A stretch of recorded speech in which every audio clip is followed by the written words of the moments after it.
अल्लाह creation से separate है, creation से अलग है। और रेफरेंस दिया जाता है कि अल्लाह अल्लाह डिसअपॉइंट होता है, अल्लाह गुस्सा भी होता है। तो अल्लाह कहीं ना कहीं वो ह्यूमन इमोशन डिस्प्ले कर रहा है। तो अब मेरा ये समझना है कि जब वो ह्यूमन इमोशन डिस्प्ले कर रहा है तो आप कैसे बोल सकते हो कि वो क्रिएशन से कम्प्लीटली डिफरेंट है या क्रिएशन से कम्प्लीटली दूर है? आपका सवाल बहुत अच्छा है और मुझे खुशी होगी कि मैं इंशाल्लाह इसका जवाब दूं। आपने जो बात कही उसका असल मुद्दा ये है कि खुदा ह्यूमन इमोशंस डिस्प्ले करता है, तो फिर वो क्रिएशन से अलग कैसे है? वो भी फिर क्रिएशन ही का हिस्सा हुआ, जो कि क्रिएशन के अंदर इमोशंस होते हैं। देखें, ये बात जहन में रखनी चाहिए कि खुदा जब हमसे गुफ्तगू करता है तो ऑब्वियसली बात है कि वो हमसे उस जबान में गुफ्तगू करेगा जिस जबान को हम समझेंगे, जिस जबान से हम रिलेट करेंगे। इसको एक मिसाल से समझ लीजिए कि अगर आपका प्रोफेशन आईटी नहीं है और मैं आपको C++ में या पाइथन में कोई चीज लिख कर दे दूं और आपने कभी आईटी कोर्स न किया हो, तो ऑब्वियसली बात है कि आप उसको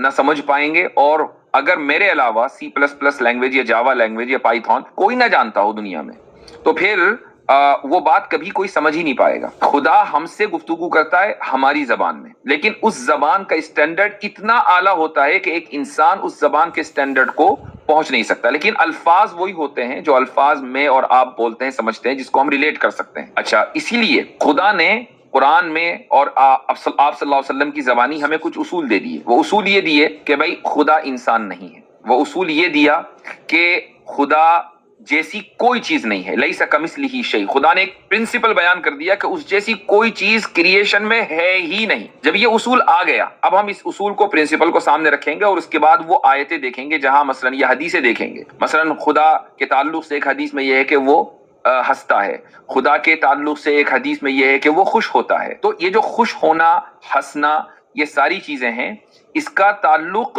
है सवाब देने से। यानी जब वो खुश होता है, वो हंसता है, तो इसका मतलब ये नहीं कि वो हमारी और आपकी तरह खुश हो रहा है या हंस रहा है।